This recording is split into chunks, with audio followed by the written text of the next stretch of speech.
This is the question that is the method of offering salah for the man and woman the same, for the Shafi or Hanafi the same. Our beloved Prophet Muhammad said, it's mentioned in Sahih Bukhari, volume number 1. The Prophet said, pray as you see me pray. The Prophet did not say that the women should pray separately or the men should pray separately. There's a hadith, again in Sahih Bukhari, volume number 1 in the book of Salah, that the Sahabiyas, they prayed the same way as the men prayed.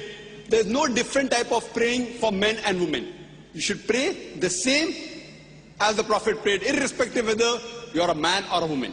I am aware that there are books available in the market, in India and throughout the world, of different schools of thought, that the style of praying for women is different because they are seen and the men is different. There is no such Sahih Hadith. For reply in Islam, always, your answer should be backed up with Quran and Sahih Hadith. Always, Quran and Sahih Hadith. So whenever you give reference, any scholar, let it be the biggest scholar in the world. If he gives the answer, there should be proof, quotation from the Quran and Hadith. Ask him for proof. قُلْ هَاتُوا بُرْهَانَكُمْ. Produce your proof in kuntum sadiqin. There is not a single Sahih Hadith. There is no verse in the Quran which says that the styles for offering salah is different for the men and women. I am aware that scholars of their own view, they said, okay, fine, because women should be protected, they should pray differently. These are their thinking. But the Prophet never said that. We should pray as the Prophet prayed. Regarding the style for offering salah, as the Hanafi style and the Shafi style, I'm aware that it does differ. The Hanafis, they keep their hand below the navel. The Shafis keep their hand on the chest. They do takbir. They say Ameen loudly. Again, my first answer. On Sahih Bukhari, the Prophet said, in volume number 1 in the book of Salah, pray as you see me pray. And all the 4 Aimmas, Imam Shafi, Imam Ahmad ibn Hanbal, Imam Abu Hanifa, Imam Malik, all the great 4 Aimmas said that if you find any of my fatwa which goes against Allah and His Rasul, throw my fatwa on the wall. I am aware Abu Hanifa, may Allah be pleased with him. He was a great scholar, I respect him, I love him. People say that he said that when you offer salah, keep your hand below the navel. There's a hadith in Abu Dawud, if you read volume number 1, book of Salah, which says that the Prophet kept his hand below his navel when he offered salah, but this is a Zaif hadith. Immediately the next hadith says, which is a Sahih hadith, that the Prophet kept his hand above the navel. There are other Sahih hadith in Sahih ibn Khuzaimah, which says that the Prophet kept his hand on the chest. So when there are Sahih hadith saying the Prophet kept on the chest, the hadith below the navel is Zaif. So the right way to offer salah, keep it on the chest. That doesn't mean everything Imam Shafi is right or Imam Abu Hanifa, may Allah be pleased with them both, that they're wrong. See, they were great scholars. We respect them, they're great Aimmas. But we fail to realize that at that time, the hadith one compiled during the life of the Prophet, the Quran was compiled. There was no question at all, under his own supervision. But the hadith one compiled, they started being compiled later on, 50 years, 100 years, 150 years later on. So these scholars came earlier. And because they didn't have all the Sahih hadith with them, the fatwas that they gave were based on the knowledge that they had. I don't think that Abu Hanifa, may Allah be pleased, made a mistake. What he did, because that Sahih hadith didn't reach him. So maybe according to me, the Zaif hadith reached him, and he may have said, keep your hand below the navel. The Sahih hadith may have reached Imam Shafi, he said that keep your hand on the chest. Again, Sahih Bukhari says, volume number 1 in the book of Salah, that you have to Rafatain. So Rafatain, the Prophet said, not because Imam Shafi is saying I'm following it, because my Prophet said it. Now in wudu, there's a verse in the Quran in Surah Ma'idah, chapter number 5, that it says that when the woman touches, the wudu breaks. The Arabic word is masa, coming from namasa, which means touch. According to Imam Shafi, may Allah be pleased with him, he says that if the woman touches, the wudu breaks. Imam Abu Hanifa said, if the woman touches a man who's in wudu, wudu does not break. Now the Arabic verse of the Quran says, la masa, if the woman touches, wudu breaks. But there are 2 meanings of masa.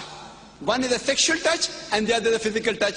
So Imam Shafi, may Allah be pleased with him, he took it as a physical touch. Imam Abu Hanifa, he took it as sexual touch.